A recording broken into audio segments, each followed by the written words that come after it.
stop. In episode 104, I addressed the question of, why did she leave you? Masculinity for the intelligent man. I'm David Tian, Ph.D., and this is Man Up!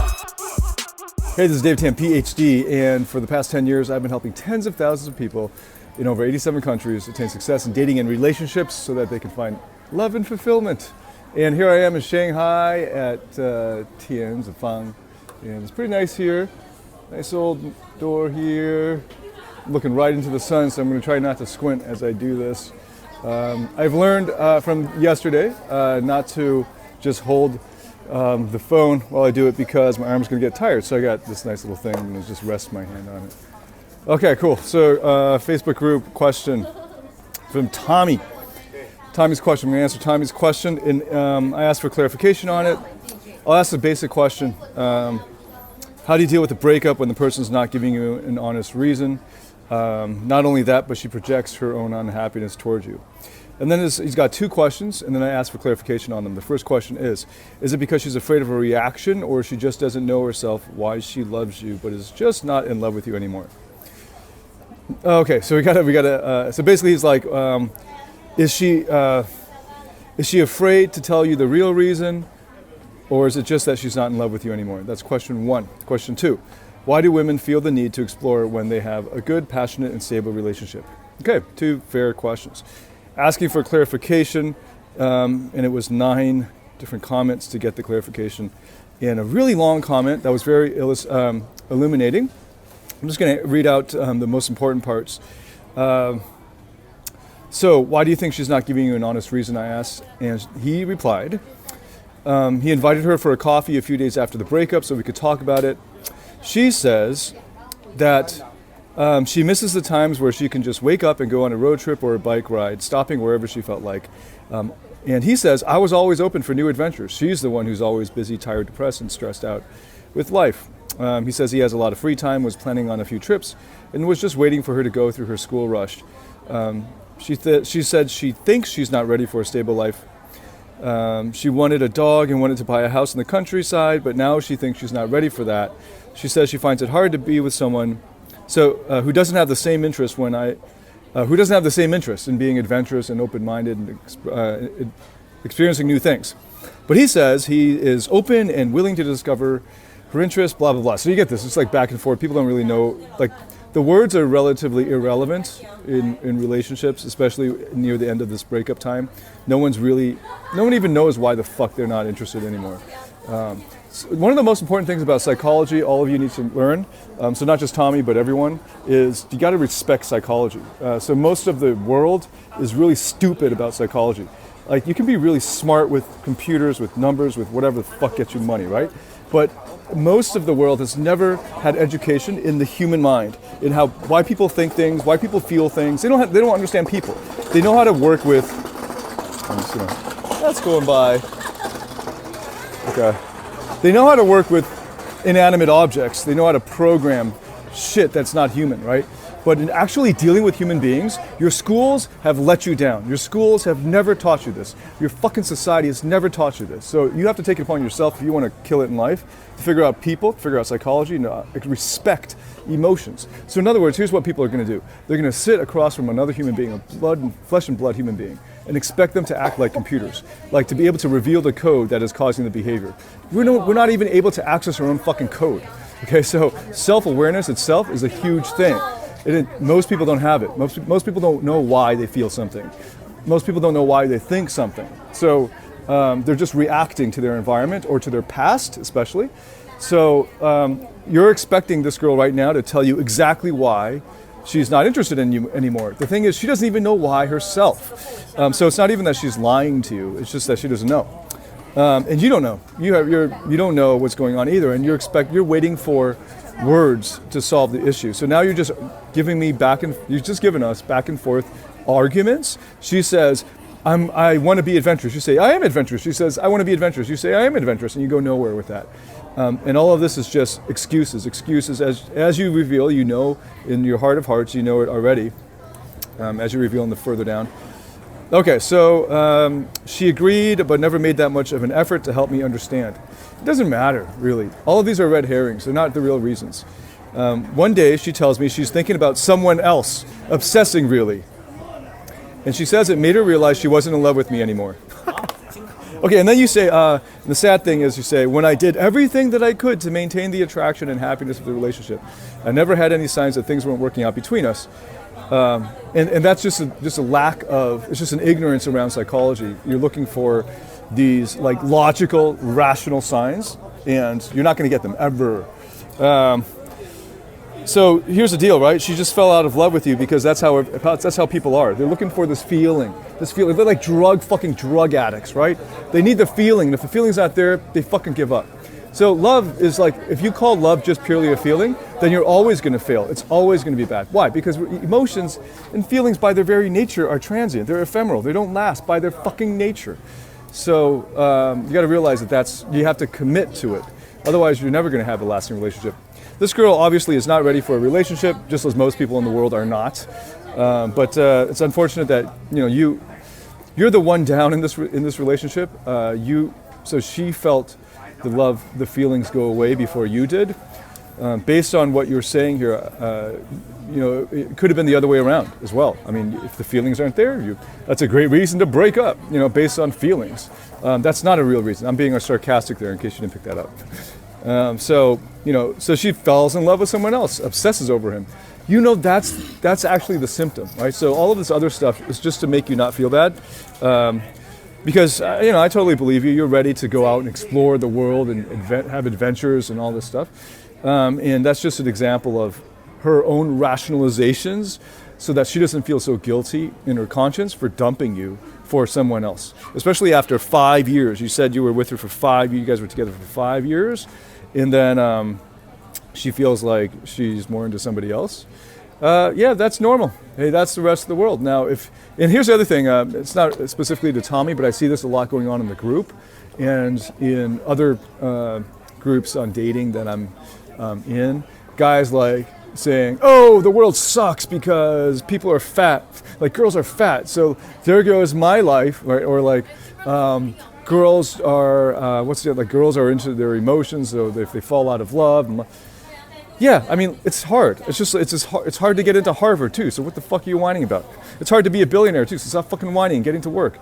It's like, stop whining about how the world isn't for you and the fact that you have to put work in and that it's, like, hard to get the good stuff. The very fact that it's a 0.1%, if you want to get into the 1%, expect it to be hard. Expect it to be fucking hard. If you want to find a 1% person to partner with, it'll take you a fucking long time. Expect that. Why would it be easy? What kind of world and universe do you live in? It would be easy. I mean, if it were easy, it wouldn't be 1%, would it? I don't know. It's just common sense to me. Okay, so, and then you follow up with the sentence, that's why I think she's projecting her unhappiness towards me because she said, no, it's got nothing. Yeah, she's not happy, but look, she's happy with this other dude. It's not like she's suicidally depressed in life or something. She's happy with this other dude. So, and then after that, guess what? After 3 or 4 years, she'll be happy with another dude. Actually, I suspect that if she met this other dude while she's with you, it won't last more than 6 months. The highest percentage is on that, being a short-term one, because she's it's a fling, like a, what do you call those? Like a rebound kind of, she's just feeling freedom, right? And then when she has it, it's not so special anymore. She's probably going to dump that guy. And then maybe, a year later, she'll find a guy she might stick with like you for 3, 4, 5 years. She'll dump that guy too. Because relationships based on feelings, passion can't last by its very nature, right? So Google Companionate Attraction. That's the crucial transition anybody needs to make in order to have a relationship work past 3 to 5 years. So 5-year mark, that's already pretty good. For a young, modern person. Actually, you said you're in your mid-30s and she's in her early 30s, so you guys aren't really that young anymore. But, that's how the world is. No one taught you about love. No one fucking knows about it. So, don't beat yourself up for it. No one else fucking knows what they're doing. So it's a good thing you joined this group and that you asked me. I can tell you about it. I go into depth in this in my course called Limitless. So there's a little plug for my course. So get on the waiting list for that for when it reopens. Otherwise, there's a lot of wisdom out there on this. Nathaniel Branden's book, The Psychology of Romantic Love, It's pretty deep, a little bit too new agey for me, but it tells the truth. And that'll get you started. Nathaniel Brandon's a good start. Who's that other? Esther Perel. Anything by Esther Perel is pretty good. So it's time to like get educated on this in this area. Okay, Tommy, talking to you again. The next comment you made was, the comments that after that.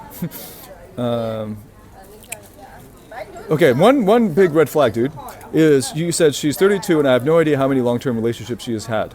But you've been together for 5 years. That means you guys didn't actually have a deep connection. Like if you weren't, you said, she never shared that information with me and I never asked. I respected her past life and the fact that she never spoke about it. Look, the fact that you were 5 years together and you don't even know that about her. Here's something else. Google 36 questions, New York Times. And then Google John Gottman, okay? Gottman. And while you're at it, just fucking read the Malcolm Gladwell book that everybody has already read, called Blink. And there's a chapter on that in that book on Gottman.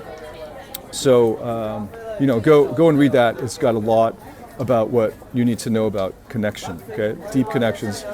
Gottman's the famous guy who can, within 10 minutes watching a couple interact, have a 90% prediction rate, accuracy rate on predicting whether the couple will stay together, will still be together 10 years later. The numbers aren't exactly I'm not even, but anyway, Gladwell talks about it, but you can go straight to Gottman. Tour group going by or something, I don't know. Okay, so then, so that's a big red flag, and here's another red flag. She had a tendency of making drastic emotional decisions, like just leaving her family and friends to go to Vancouver. Then she comes back to Montreal and buys a brand new Jeep with all of her financial assets. And then I come along. Okay, yeah, this is a girl who is emotionally unstable, emotionally unreliable, at 32 and still like this, I can understand that coming from a 21-year-old, maybe a 23-year-old, still looking for herself and shit, but she's 32. I bet she's educated, actually, because, she's just not emotionally mature, so... there's nothing you can do. You got to let her grow up. You picked wrong. That's what you got to learn. The comment after that is very good. I'm thankful. So from Tommy, he says, I'm thankful it happened now in a way because I believe she's still a child. Hey, Tommy, there you go, man. You know it. You deep down in your heart, you had to just write fucking long comments to get there. Meaning she hasn't found herself and doesn't know what she wants with her life. That's what kills me because I feel it was an emotional decision. Dude, all decisions from this girl, like 99% of them are emotional. Because it was an emotional decision rather than a rational decision. Getting together with you was an emotional decision. Okay, dude? These are all emotional decisions. You can't expect a girl like this, she's 32, we're calling her a girl, but she's doing girlish behavior. A girl like this to act like a mature woman. So, of course she's going to make an emotional decision, and she still will continue to. And when you guys got together, she was making an emotional decision. Resulting in losing a good thing. Yeah, she hasn't found herself. Yeah, so here's the lesson for you. You picked wrong. You picked badly. You picked poorly. Yeah, that's a really important lesson. That's a really good lesson. Now it's time to educate yourself on psychology, on the psychology of love, what it is. You really should read up on love. And commitments and what makes a long-term relationship work. A lot of people, I'm going to talk to everyone else out there. You think that the hard work is getting the partner, like getting the girlfriend, getting the boyfriend, and then you get married and then it's easy. The hard part starts when you get the girlfriend. Getting the partner is the easy part. So fuck you all for thinking that you're only coming to me to find that mate.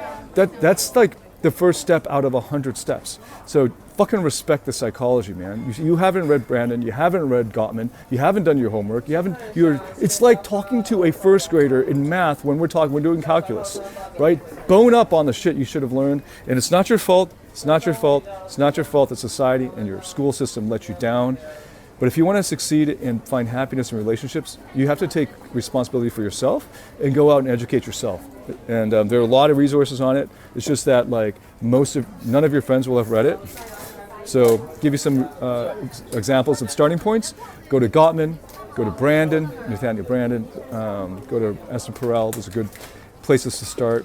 You can even start with their TED Talks. I don't know if Gottman did one, but Esther Perel has done one. You can also go to Tony Robbins. man, you just got to just get educated. And then a plug for my own program. You get Limitless, and I cover it there. But it's in one of the modules, one of 10 modules.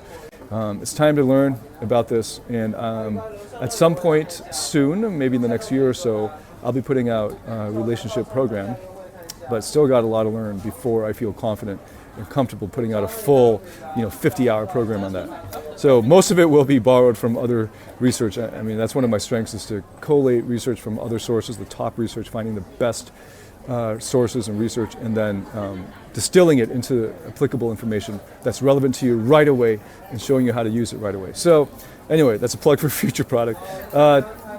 Tommy, it's Tommy, right? It's Tommy. Thank you for the question. I feel your pain. Your biggest lesson is that you chose wrong, and you need to choose more wisely, more carefully in the future, as well as preparing yourself. Education, my man, in learning about love and relationships. All right, here I am from Shanghai. The sun's setting. Over and out. Oh yeah, join the private Facebook group. Join the private Facebook group. I'll see you inside there. Until next time, and up.